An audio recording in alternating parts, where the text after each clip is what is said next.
Good day, everyone. This is Angelos Ramos from BSAD Math 3A. In this project, we are going to explore the cosets and subgroups of the geometric model symmetrical web.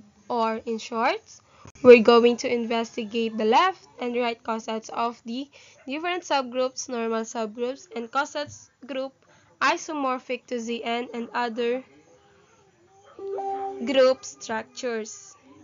So let's recall first the table of result here, and we have the order number 1, order 1 containing 1 subgroup, order 2 containing 9 subgroup, and order 4 containing 4 subgroups, 5 subgroups, and order 8 containing 3 subgroup. So let's start with K sub 2 containing an elements M, E under the binary operation. So let's start with the left coset. So now here we're going to focus on the first 8 elements, since by these 8 elements we can see na yung index, also if the group is normal group. And as you can see here on the left coset, we're going to operate it first. So here on the first element will be the elements under the table of result, then followed by the elements under the subgroups, which is here, as you can see, M operates K sub 2, then A operates K sub 2, T operates K sub 2, H operates K sub 2, and E operates K sub 2, K, N operates K sub 2, I operates K sub 2, and K operates K sub 2. And to the right coset, here naman, the first elements will be the K sub 2, followed by the elements under the binary operation. So we have here the K sub 2 operates M, K sub 2 operates A, K sub 2 operates T, and K sub 2 operates H, K sub 2 operates E, K sub 2 operates N, K sub 2 operates I, and K sub 2 operates K. And here,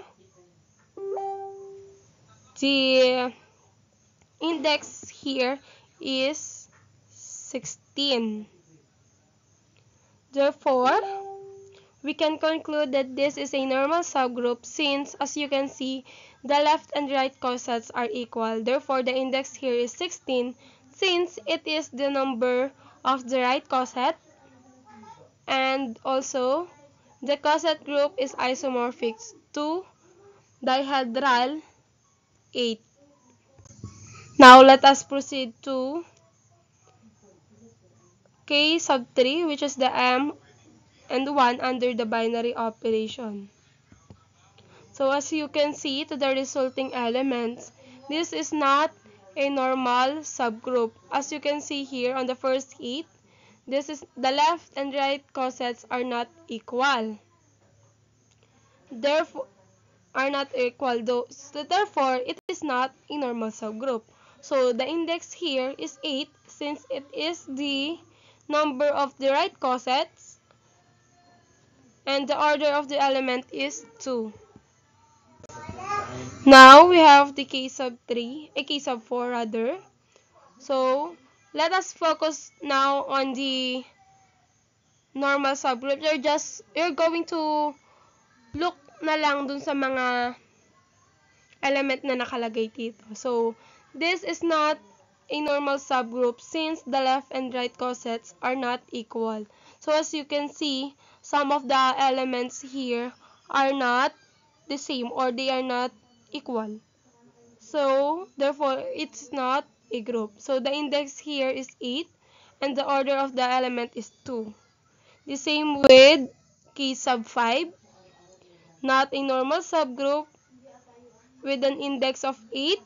Then the order of the factor group is 8. The order of the element is 2. Same with K sub 6. It is not a normal group. Also has an 8 index, and the factor of this group is 8, and the order of the element is 2. The same with k sub 7, k sub 8, k sub 9, and k sub 10. Now, let us proceed to k sub 12. So as you can see here, this is not a normal subgroup since the left and right are not the same. The index here is 4, and the order of the factor group is 4. The order of the element is also 4. And here, k sub 13 is not a subgroup because the left and right cosets are not equal. The index is 4. The order of the factor group is 4. And the order of the element is 4. The same with k sub 14. It's not a subgroup. And k sub 15, so it's also not a normal subgroup since the left and right are not equal. So here we have the k sub 17. So for this group, which with 8 elements, the factor group will be acquired by dividing the number of elements of a group to the order of the subgroup. We have the elements G and then divided by the k sub n, or the 16 divided by 8 is equal to 2.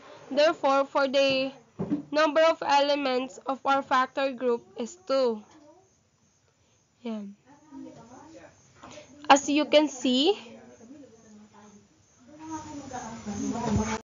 now let us proceed to k sub 18. This is a normal subgroup since the left and right cosets are equal, and then as you can see here, the index is 2 such that k, or the k sub 18 is equal to 2. Then the order of the elements is 8, and the order of the factor group is 2. Since we have same cosets for the left and right, we have here the table. We have here the table of our factor group. So that's all for the final project number 6.